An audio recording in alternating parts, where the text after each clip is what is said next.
আমরা বাঙালি এমন এক জাতি বুঝছো, 25 টাকা দিয়ে দই খাবি না, কিন্তু ওই দই কি চিকন গ্লাসের মধ্যে তুলে হালকা না ঠান্ডা পানি দিয়ে লড়ে চড়ে একটা পাইপ বসে দিবি, নাম কবি লাচ্ছি। সেটা আবার 70 টাকা দিয়ে কিনে খায়া খুব খুশি, কোনো কষ্ট লাগে না। আবার 200 টাকা দিয়ে মুরগির এক ঠ্যাং টিক্কা হিসেবে খাবি, খুব মজা করে। কিন্তু সেই মুরগি 140 টাকা কেজি, হুট করে যদি 145 টাকা চায়া বসে, তাহলে হয়ে যায় মাথা খারাপ। চরম কেসার লাগে যাবি, দেশক গেলাবি, সরকারক গেলাবি, মানে সগলির গোষ্ঠী উদ্ধার করে দিবি।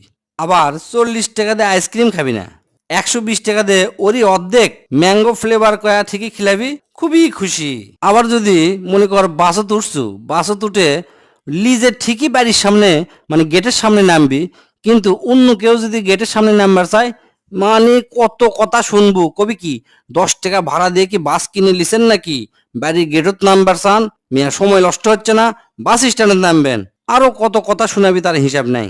আবার স্কুলের বেতন 100 টাকার বেশি দিবি না, নিচ্ছে না বাড়ালে মনে করো হামকি ধামকি কত কথা আন্দোলন।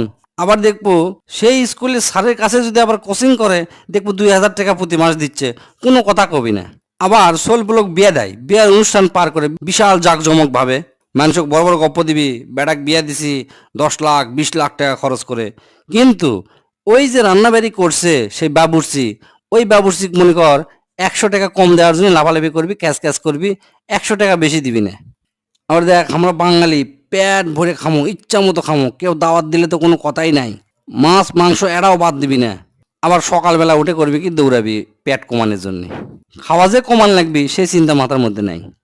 আর একটা জাতীয় পুরাতন কথা তো আছেই, যে রেস্টুরেন্টত হোটেল বয়গুলা 50 টাকা টিপস দিবি, কিন্তু রিক্সাওয়ালা 5 টাকা বেশি দিতেই গা হাফসে যায়, চরম কেসার লাগে, কত কথা কয়, রিক্সাওয়ালা গোষ্ঠী উদ্ধার করে দেয়। ইনকে আরো মেলা আছে, মানে কোতে কোতে দিন পার হয়ে যাবি, কিন্তু এগুলো অপশন শেষ হবি না। এই গুণগুলা আমাদের সগলির মধ্যে আছে। আসলে আমাদের মেন সমস্যা হচ্ছে কষা পায়খানা লাগান্তি। প্রতিদিন টয়লেটে যা হাঁকতে মনে কর সেই কষ্ট হবি, জান বের হয়ে যাবি, টয়লেট করে আসে কবি জীবনে আর কোনোদিন মাংস খাবো না, কিন্তু ঠিকই বিকালবেলা বের হয়ে আসে বাজারের মোড়ত পরোটা টিক্কা খাবি।